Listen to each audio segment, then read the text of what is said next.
I'm an SEC guy too. I went to Ole Miss. Oh, nice, so, like, nice. My dad played football for them. My mom's a law student there. I went there. My brother went there. So it was all in the family. So you know, it's kind of. It's a beautiful campus out there. Yeah. You guys have a nice field. Yeah, so. I always love talking SEC anything. At any time.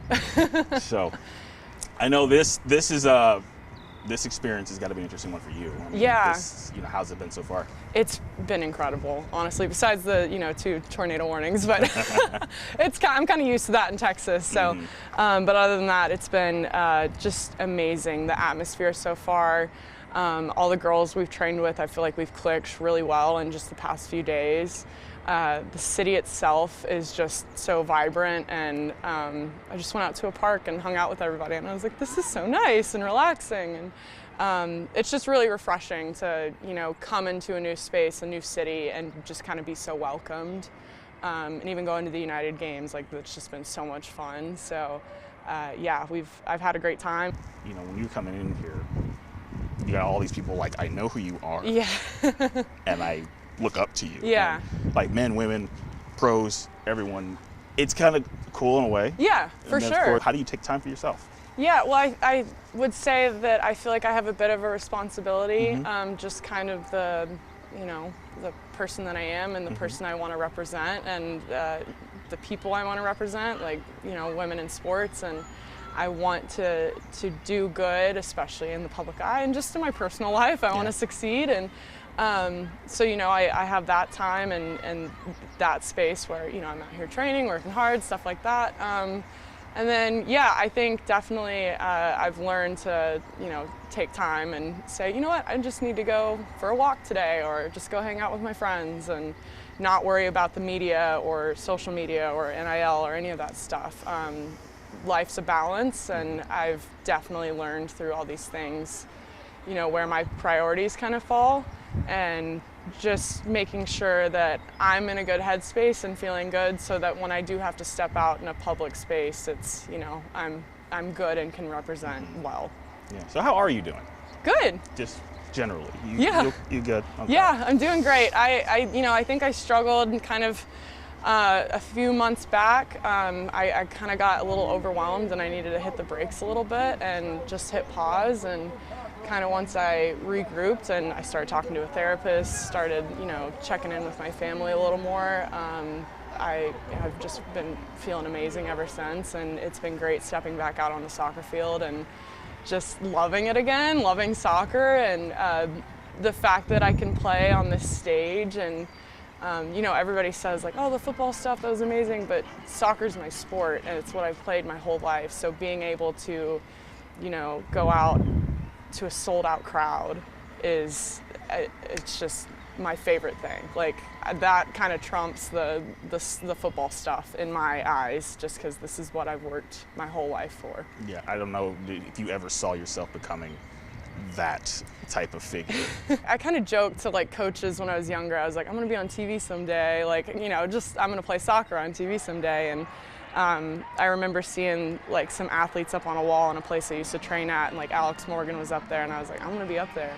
And, when everything happened, I texted those coaches, and I was like, I wasn't kidding. Like, I was going to make a name for myself, and so it's kind of cool. Of course, I didn't imagine that it would kind of be in this path, but everything happens for a reason, and I'm incredibly grateful for all the opportunities that have come my way from it. Yeah. I mean, not least of which I would say introducing the first woman vice president of the United States. Probably a big deal. Little detail, yeah, I did that. That was incredible. I mean, incredible honor.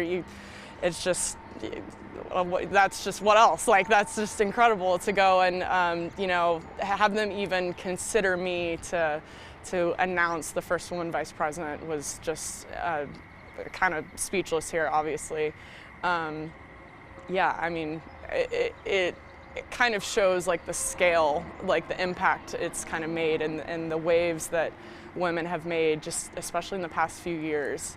And can you just imagine in the next few years what it's going to be? Like, the growth has been exponential, and I'm excited to be a part of the journey and kind of help lift it up. Yeah. So. But this journey, a little bit about you too. So for you guys, and you in particular, to have this team exist as it does, and what it does for you, what it does for the game itself, what it does for the community.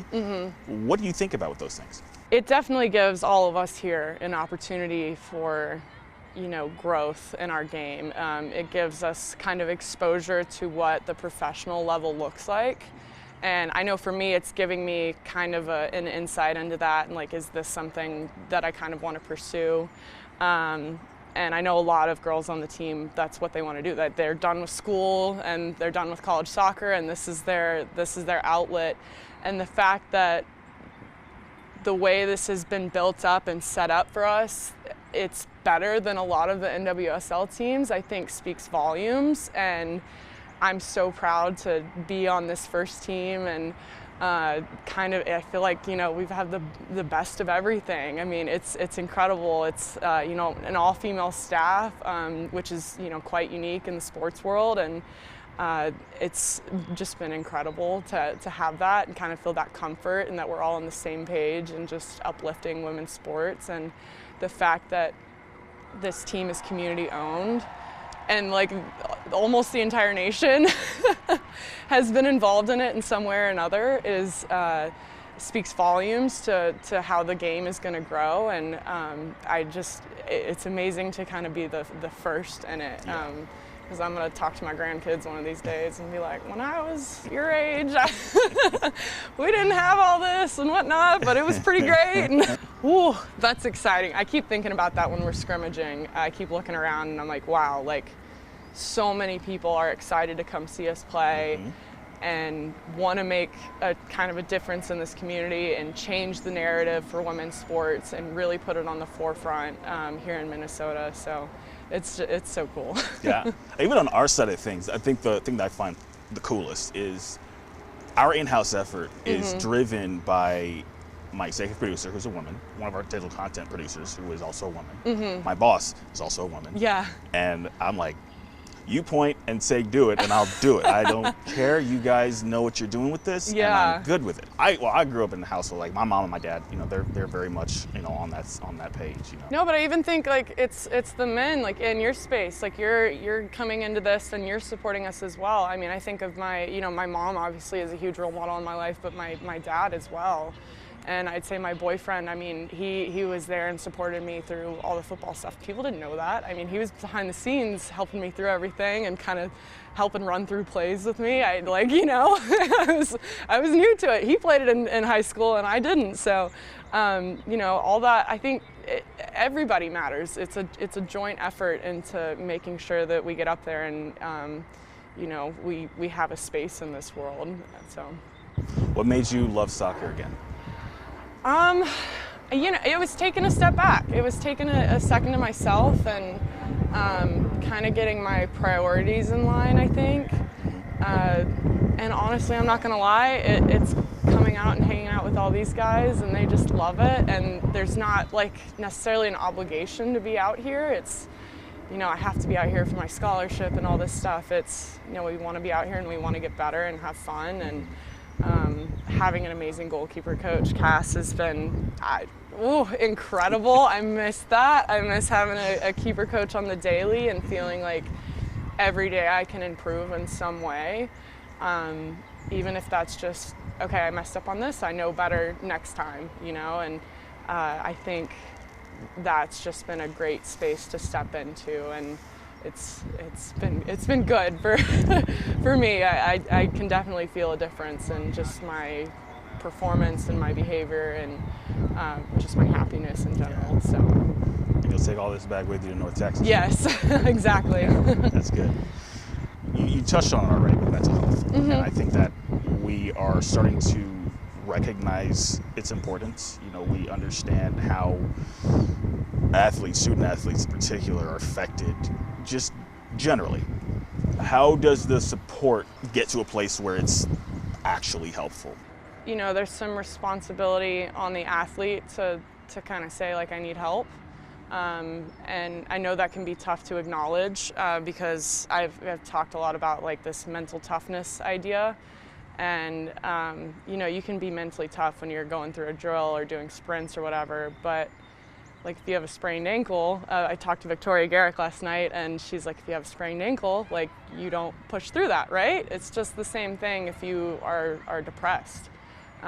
You kind of have to get all that sorted out and together and reach out for help. And I think the universities need to do a better job of providing enough resources for student athletes in terms of having sports psychologists. I mean, I know at Syracuse they have one sports psych for their entire program. That's not good. That's not going to do it. And by the time someone does reach out and say, I do need help, 2 months has gone by, and the last thing I want to see is that we lose another athlete to all this. And to put it into perspective, I mean, you look at the professionals, all they do is play their sport. They play soccer, they play football, they play baseball, whatever it is. And then they have normally an agent that takes care of all their business deals and stuff. And but you look at a student athlete, like you said, we have school. That is a full-time job in and of itself. Mm-hmm. We have soccer. We're traveling all the time. That takes away from our school efforts. And now we have this NIL piece, which I'm a huge advocate for, and I think it is amazing that we can start making money off of our name, image, and likeness. And but I do think the conversation needs to be had with mental health at the same time, just to make sure that these student athletes are taken care of and well-rounded and not overwhelmed. And so sometimes, you just need to, it's really good to reflect maybe every week, every few weeks, whatever it is, and just say like, okay, where am I at right now?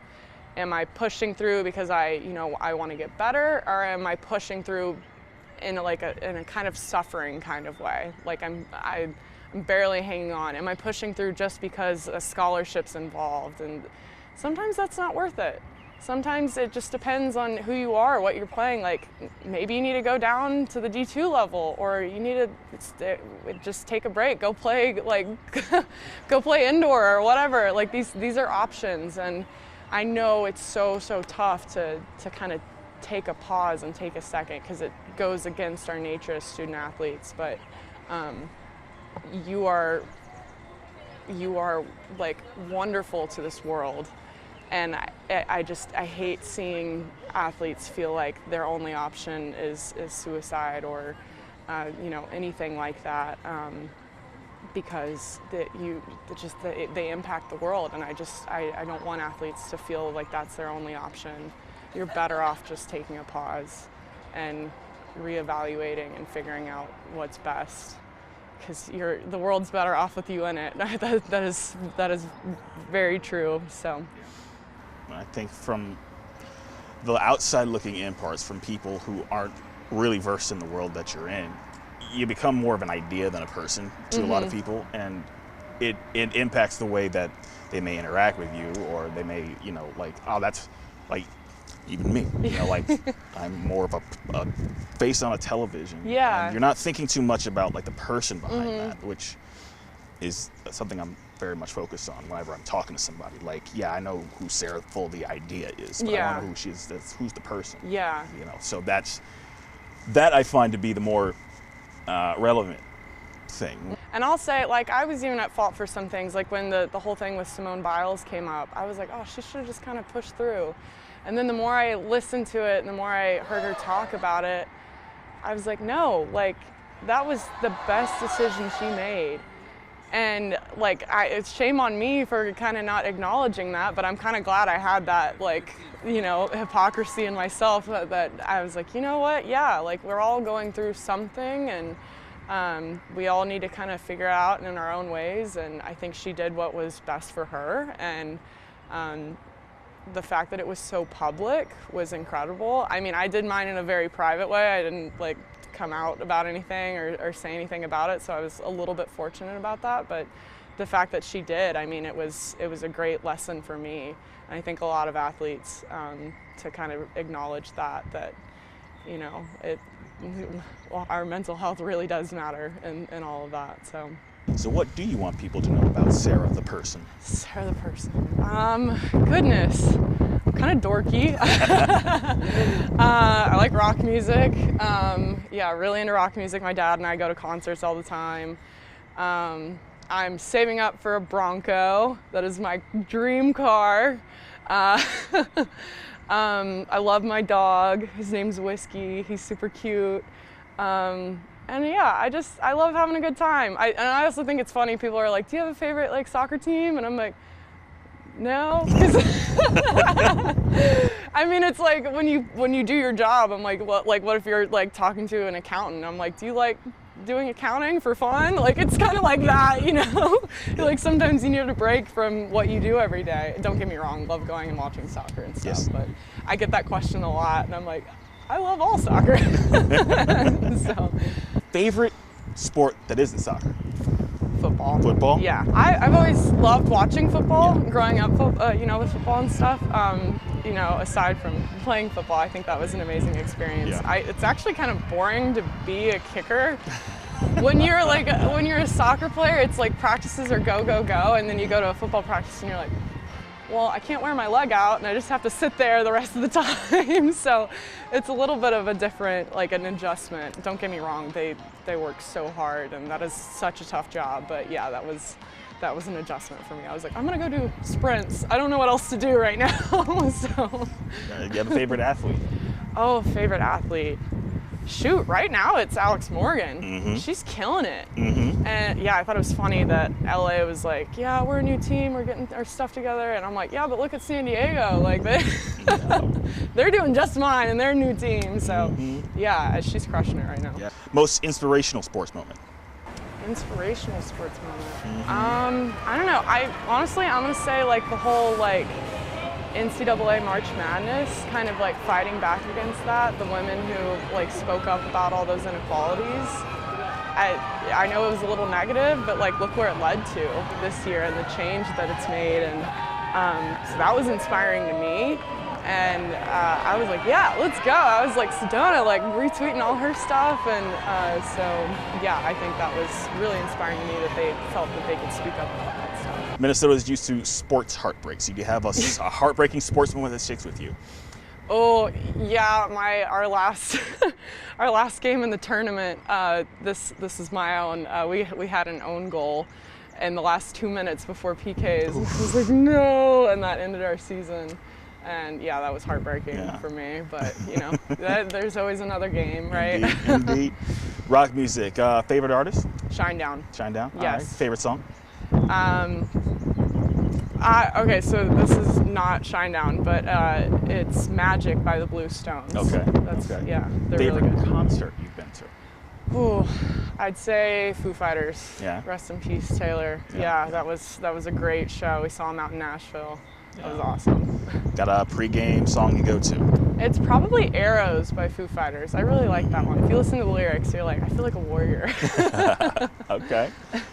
Style. We'll talk style quickly. When you are, out of your uniform, yeah. What's your go-to? What do you typically? The biggest T-shirt I can find and Nike shorts. I like being comfortable. I am trying to shop a little more and look a little more professional. So I have been trying to get out of my comfort zone a bit. Okay. But I'm 6'1" and like 220 pounds. It's not easy to find clothes for me. So I'm doing my best. That's fair. I mean, a good, comfortable athleisure type of thing. Yeah. You definitely got lucky being here in the summertime where it's not like Oh, 20 below. I know. It's ridiculous. I also have a shoe guy, so if you, yes, if you need a shoe guy. sneakers. That's where I spend my money. That's my black hole right there. Same. And it's ridiculous. Like my girlfriend looks at my closet, she's like, "What is wrong with you?" Yeah, I just bought I bought a box of shoes up here, and I was like, yes, I need all these. Yes. Do you have a favorite pair? Probably my Nike. I think they're Air Maxes, and like they're we named our shoe after a woman shoe. They're really cool. I get compliments on them all the time. They're really awesome. Okay. Best movie you've seen lately? Lately? Oh my gosh. I just saw The Northman. I thought that was pretty good. It's a little weird and really gritty, but I thought like artistically, I thought the director did some cool things. So that's maybe a little random, but random is good. Random is good. What else has been on your mind lately? Oh goodness. I don't know. I'm busy all the time. I volunteer at a nonprofit out in North Texas. It's called Veterans Produce. and it's a hydroponic greenhouse, so there's no soil involved.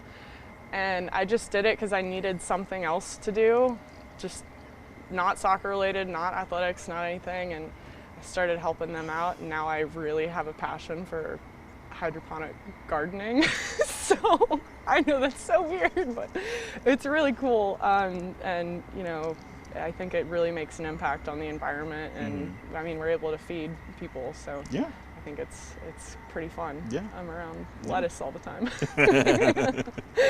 I love it.